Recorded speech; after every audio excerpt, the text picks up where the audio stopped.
Assalamualaikum warahmatullahi wabarakatuh.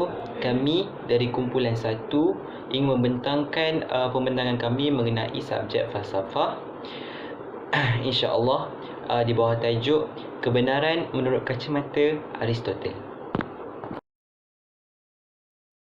Assalamualaikum warahmatullahi wabarakatuh. Nama saya Nur Nazifah Najwa binti Roslan, nombor matrik 1210232. Sebelum kita mengulas lebih lanjut berkenaan tajuk kita iaitu kebenaran menurut kacamata Aristotle, kita perlu mengetahui apa itu falsafah. Falsafah itu adalah pemikiran secara sistematik, kritikal dan rasional tentang hakikat asas alam semesta, iaitu sama ada metafizik atau teori kewujudan, justifikasi sesuatu kepercayaan, epistemologi atau teori ilmu, dan cara gaya kehidupan, sama ada etika, falsafah moral atau teori nilai. Falsafah juga merupakan satu perkara yang akan memberikan pelbagai maksud mengikut individu yang mendalami tentangnya. Falsafah juga ialah pengkajian masalah asas, penting, abstrak dan secara umum. Masalah tersebut termasuk mengkaji hakikat kewujudan, ilmu, moral dan penaklukan atau tujuan kehidupan manusia.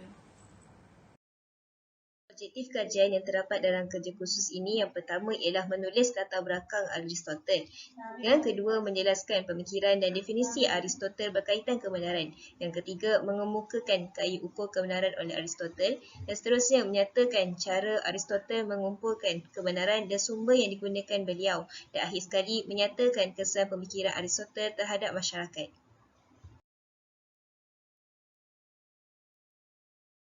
Sekali berkaitan dengan metodologi kajian dan juga skop kajian. Secara umumnya, skop kajian dan metodologi kajian ini sangat penting demi memastikan kesistematian ataupun menjadikan kajian kami lebih sistematik dan teratur. Dan yang amat penting demi keseluruhan kajian dengan fakta yang tepat.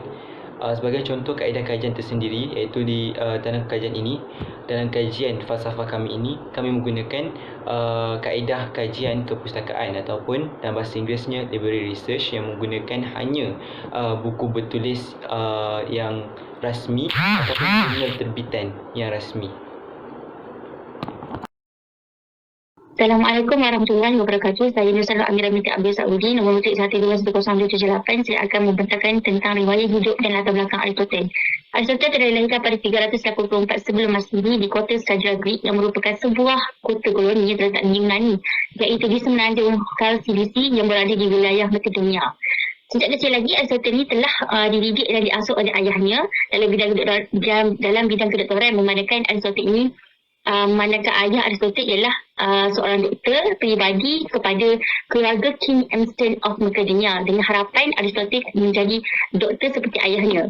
Beliau telah menuntut di Akademi Plato lebih kurang 18 tahun dan menjadi anak murid kepada Plato. Di Akademi Plato, Aristotle telah mempelajari ilmu matematik, politik, etika dan berbagai pengetahuan ilmu yang lain. Jika Aristotle tidak mempunyai pendapat yang sama dengan orang lain, beliau akan mengemukakan hujah-hujah yang kompeten dan logik yang tidak dapat disangka oleh mana-mana pihak mengenai kebenarannya. Keadaan itu menyebabkan Aristotle telah menjadi terkenal dibandingkan dengan anak murid Plato yang lain. Terusnya, Aristotle telah mempunyai tempat untuk menubuhkan sekolah walaupun beliau bukan penduduk asal Athens kerana beliau mempunyai hubungan yang baik dengan penduduk di Makedonia. Sekolah tersebut diberikan nama Lyceum. Aristotle telah meninggal dunia pada tahun 322 sebelum Masihi sewaktu berusia 62 tahun. Ketika musim bunga, Aristotle telah memberikan pelbagai keistimewaan kepada manusia seperti cara berfikir, berpandangan jauh dan konsep kemurahan hati. Dan kebolehan beliau dalam berpidato dan pengajarannya menyebabkan beliau dihargai oleh masyarakat.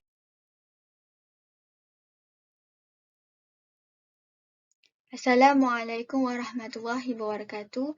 Nama saya Widian Safia binti Rosman dan nombor matrik 1210195.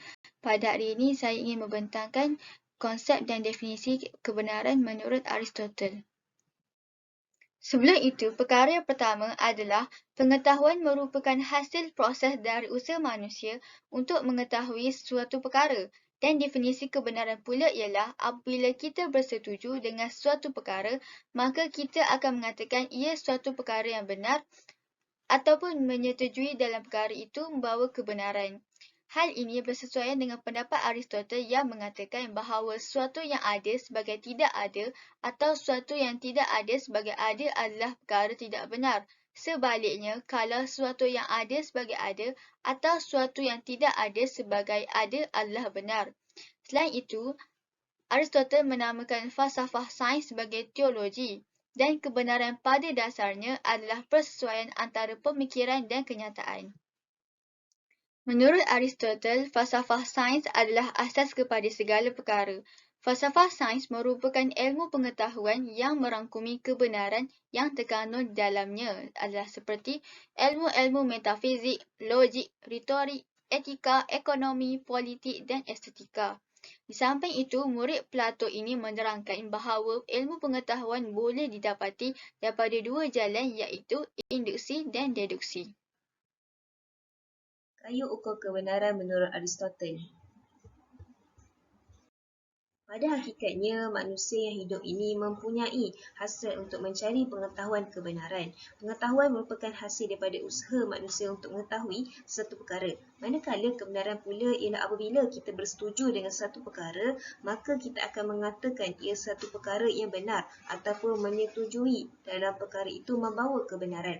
Pendapat Aristoteles yang mengatakan bahawa sesuatu yang ada sebagai tidak ada atau sesuatu yang tidak ada sebagai ada adalah tidak benar. Sebaliknya, kalau sesuatu yang ada sebagai ada atau sesuatu yang tidak ada sebagai ada adalah benar.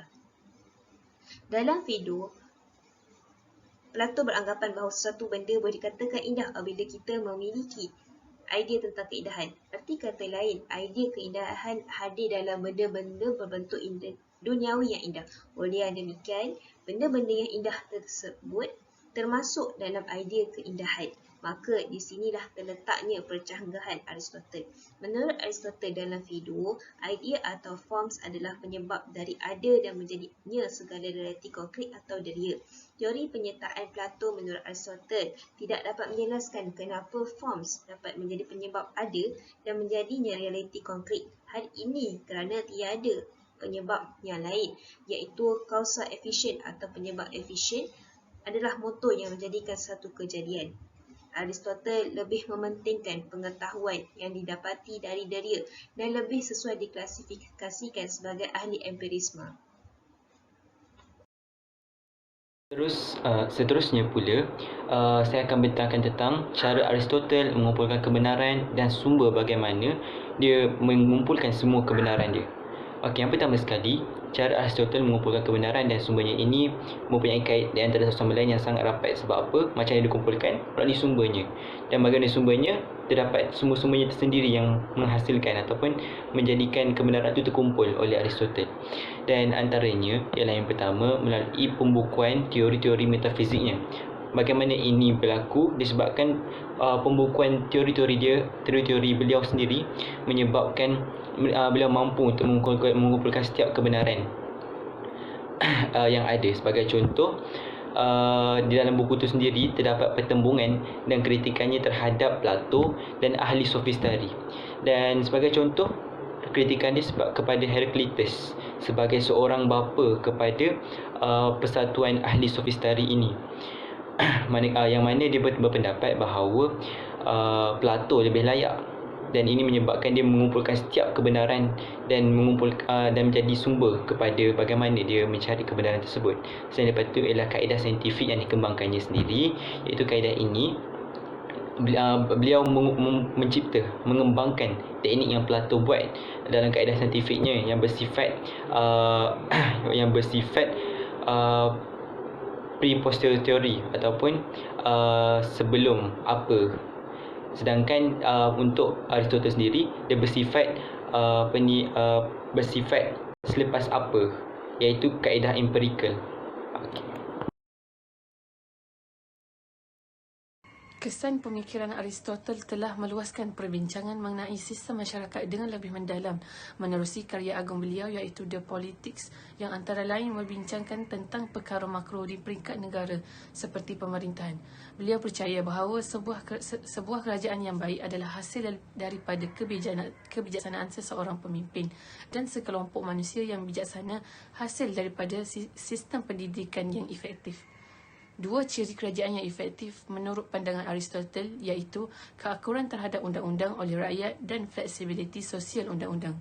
Pemikiran Aristotle ni juga dilihat signifikan terhadap sumbangan dalam memahami stratifikasi sosial di dalam masyarakat dengan pewujudan kelas menengah. Selain hasil dapatan kajian, terdapat tokoh yang menarik perhatian kami untuk mengetahui maksud atau konsep kebenaran dengan lebih mendalam, iaitu Aristotle. Aristotle yang merupakan ahli falsafah yang hebat dalam membahaskan maksud tersirat konsep kebenaran dalam kehidupan manusia.